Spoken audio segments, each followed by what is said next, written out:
राज्यात विधानसभा निवडणुकीची घोषणा झाली, पण अजूनही महायुती आणि महाविकास आघाडीत जागा वाटपांबाबत अजूनही बैठकांचं सत्र सुरूच आहे। असं असताना भाजपने मात्र 99 उमेदवारांची पहिली यादी जाहीर केली आहे। भाजपच्या या पहिल्या यादीत कोणाला संधी देण्यात आली आहे, कोणाचं तिकीट कापण्यात आलंय, हेच आपण या व्हिडिओतून जाणून घेणार आहोत। नमस्कार, मी Ruchita Ghosalkar, for the people news मध्ये आपलं स्वागत। व्हिडिओला सुरुवात करण्यापूर्वी आपण चॅनलला सबस्क्राइब करा, लाईक व फॉलो जरूर करा। भाजपची पहिली यादी समोर आली आहे। या पहिल्या यादीत 99 मतदारसंघांचा समावेश असून यापैकी कोणत्या मतदारसंघातील विद्यमान आमदारांना पुन्हा एकदा तिकीट मिळालंय त्यावर सगळ्यात आधी एक नजर टाकूया। नागपूर दक्षिण पश्चिम विधानसभा मतदारसंघातून स्वतः उपमुख्यमंत्री देवेंद्र फडणवीस निवडणूक लढवतील, तर नागपुरातील कामठी विधानसभा मतदारसंघातून भाजपचे टेकचंद सावरकर हे विद्यमान आमदार आहेत। मात्र इथून भाजप प्रदेशाध्यक्ष चंद्रशेखर बावनकुळे यांना तिकीट देण्यात आले। शहादा विधानसभा मतदारसंघातून विद्यमान आमदार राजेश पाडवी, तर नंदुरबार मधून आदिवासी विकास मंत्री विजयकुमार गावित यांना उमेदवारी देण्यात आली आहे।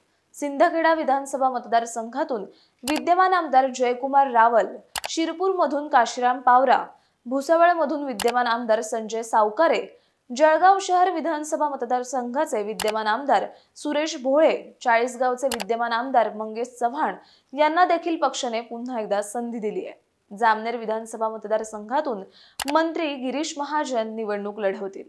चिखली विधानसभा मतदारसंघातून विद्यमान आमदार श्वेता महाले, खामगाव मधून विद्यमान आमदार आकाश फुंडकर, जळगाव जामोद मधून विद्यमान आमदार संजय कुटे यांना पुन्हा एकदा पक्षाने उमेदवारी दिली आहे।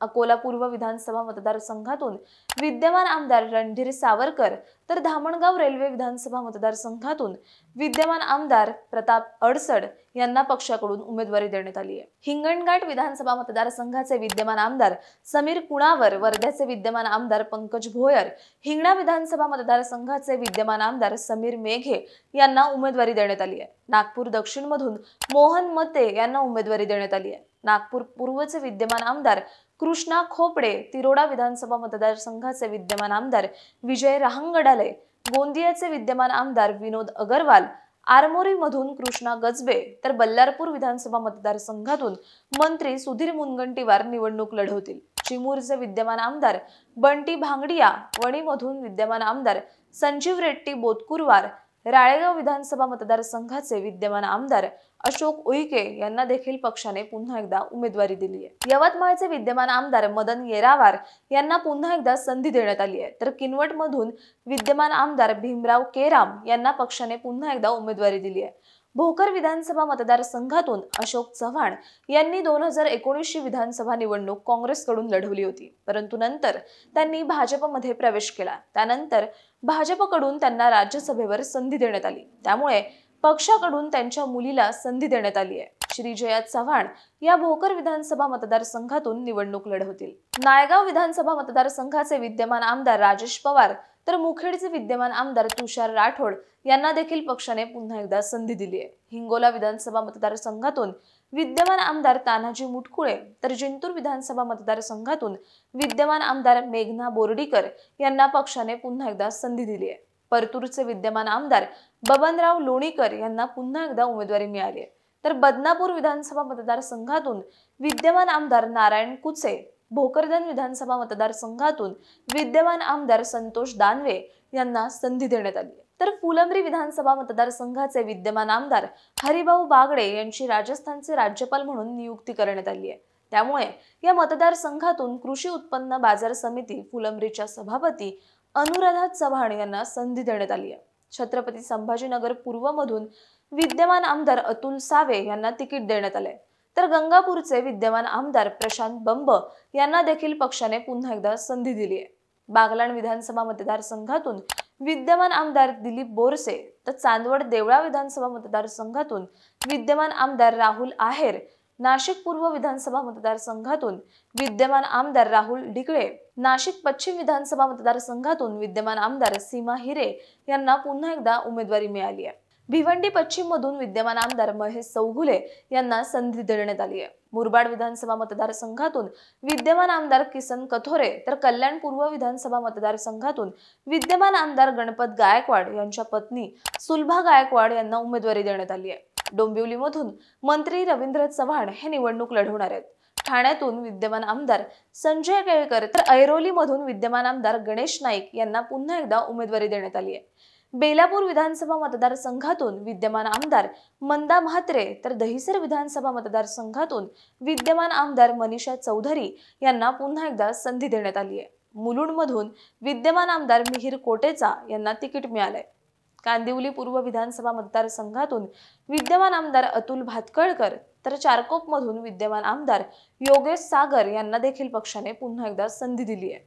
गोरेगावमधून विद्यमान आमदार विद्या ठाकूर तर अंधेरी पश्चिम विधानसभा मतदारसंघातून विद्यमान आमदार अमित साटम यांना पुन्हा एकदा उमेदवारी देण्यात आली आहे। विलेपार्ले विधानसभा मतदारसंघातून विद्यमान आमदार पराग आळवाणी, घाटकोपर पश्चिम विधानसभा मतदारसंघातून विद्यमान आमदार राम कदम तर वांद्रे पश्चिम मधून विद्यमान आमदार आशिष शेलार यांना देखील पुन्हा एकदा उमेदवारी देण्यात आली आहे। सायन कोळीवाडाचे विद्यमान आमदार तमिल सेल्वन तर वडाळमधून विद्यमान आमदार कालिदास कोळंबकर यांना उमेदवारी देण्यात आली आहे। यासोबतच मलबार हिलमधून मंत्री मंगलप्रभात लोढा निवडणूक लढवतील। कुलाबामधून विद्यमान आमदार आणि विधानसभा अध्यक्ष राहुल नार्वेकर हे निवडणूक लढवतील, तर पनवेलचे विद्यमान आमदार प्रशांत ठाकूर यांना तर उरणमधून विद्यमान आमदार महेश बालदी यांना उमेदवारी देण्यात आली आहे। दौंडमधून विद्यमान आमदार राहुल कुल यांना पुन्हा एकदा संधी देण्यात आली आहे।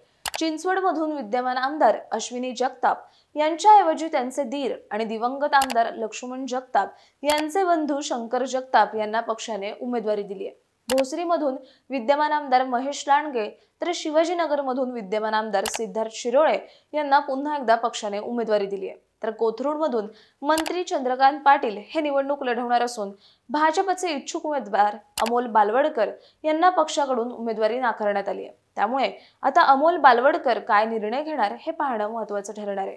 अमोल बालवडकरांच्या बंडखोरीचा फटका मंत्री चंद्रकांत पाटील यांना बसणार का हे निकालावेळी स्पष्ट होईलच। पर्वती विधानसभा मतदारसंघातून विद्यमान आमदार माधुरी मिसाळ तर शिर्डीमधून मंत्री राधाकृष्ण विखे पाटील निवडणूक लढवतील।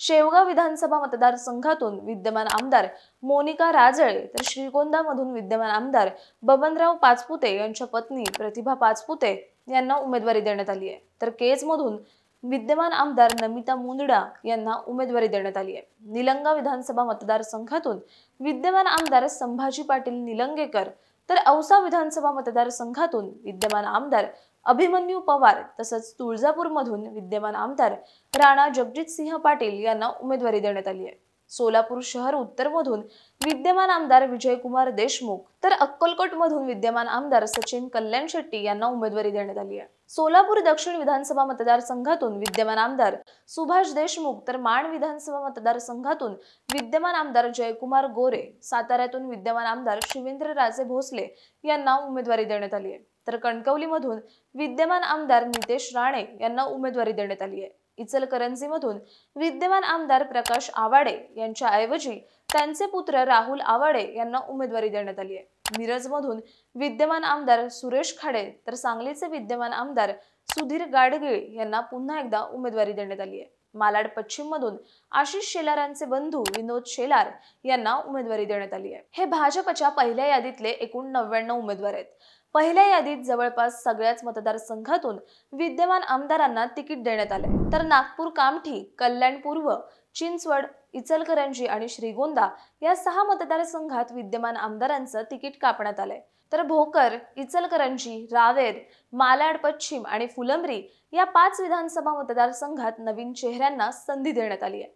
भाजपच्या पुढच्या उमेदवारांच्या यादीमध्ये देखील विद्यमान आमदारांचा समावेश असण्याची शक्यता वर्तवली जाते। आता भाजपच्या या 99 उमेदवारांना महाविकास आघाडीतून कोणाचं आव्हान असणार आहे याचं चित्र लवकरच स्पष्ट होईल। तुम्हाला भाजपने जाहीर केलेल्या पहिल्या यादीतील उमेदवारांविषयी, तिकीट नाकारण्यात आलेल्या आणि ज्या नवीन चेहऱ्यांना संधी देण्यात आली आहे त्यांच्याविषयी काय वाटतं, तुमचं मत कमेंट करून सांगा। व्हिडिओ आवडल्यास लाईक करा आणि फॉर द पीपल न्यूजला YouTube, फेसबुकवर सबस्क्राईब, लाईक व फॉलो करायला विसरू नका।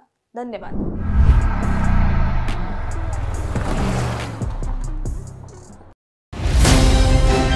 भारत दुनिया का सबसे बड़ा लोकतंत्र और NLC भारत देश का सबसे बड़ा गैर राजनीतिक मंच। शक्तिशाली लोकतंत्र के लिए राहुल कराट का सार्थक कदम। मुंबई में हुआ ऐतिहासिक प्रथम राष्ट्रीय विधायक सम्मेलन।